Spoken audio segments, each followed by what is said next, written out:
മലയാളികളെ സംബന്ധിച്ചിടത്തോളം ആമുഖങ്ങൾ ആവശ്യമില്ലാത്തൊരു വീടാണിത്. യോദ്ധ സിനിമയിലെ കുട്ടിമാമയുടെ വീട്. ആ വീട്ടിലാണ് നമ്മളിപ്പോൾ ഉള്ളത്. യോദ്ധ സിനിമ റിലീസായിട്ട് 33 വർഷമാകുന്നു. പക്ഷേ യോദ്ധയിലെ രംഗങ്ങൾ മലയാളികളുടെ മനസ്സിൽ ഇപ്പോഴും നിത്യഹരിതമായാണ് നിലകൊള്ളുന്നത്. അതുകൊണ്ടാണ് കാഠ്മണ്ഡുവിലെത്തുന്ന മലയാളികളിൽ പലരും കുട്ടിമാമയുടെ വീട് അന്വേഷിച്ചെത്തുന്നത്. കുട്ടിമാമയുടെ ആ വീട് കാഠ്മണ്ഡുവിലെ ഇപ്പോഴത്തെ പ്രശസ്തമായൊരു ഹോട്ടലാണ്.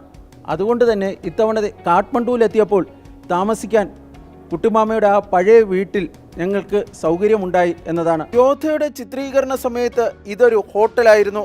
അസ്റ്റോറിയ എന്നായിരുന്നു അക്കാലത്ത് ഹോട്ടലിൻ്റെ പേര്. പിന്നീടത് ഇമ്പീരിയൽ ഓൾഡ് സ്കൂളായി.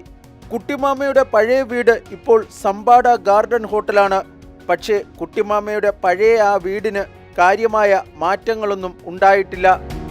യോദ്ധ സിനിമയിലെ ഈ പിരിയൻ ഗോവണി മലയാളികൾ ആരും മറക്കില്ല. കുട്ടിമാമ അശോക എന്ന് വിളിക്കുമ്പോൾ അപ്പുക്കുട്ടൻ എന്ന കഥാപാത്രം ഇറങ്ങി വന്നത് ഈ പിരിയൻ ഗോവണിയിലൂടെയാണ്. കേരളത്തിൽ നിന്ന് നേപ്പാളിലെത്തുന്ന മലയാളികൾക്ക് ആർക്കെങ്കിലും കുട്ടിമാമയുടെ ആ പഴയ വീട്ടിൽ താമസിക്കണമെന്ന ആഗ്രഹമുണ്ടെങ്കിൽ ഇപ്പോൾ അതിനുള്ള എല്ലാ സൗകര്യവുമുണ്ട്. കാരണം ആ പഴയ വീട് ഇപ്പോൾ കാഠ്മണ്ഡുവിലെ പ്രശസ്തമായ ഒരു ഹെറിറ്റേജ് ഹോട്ടലാണ്.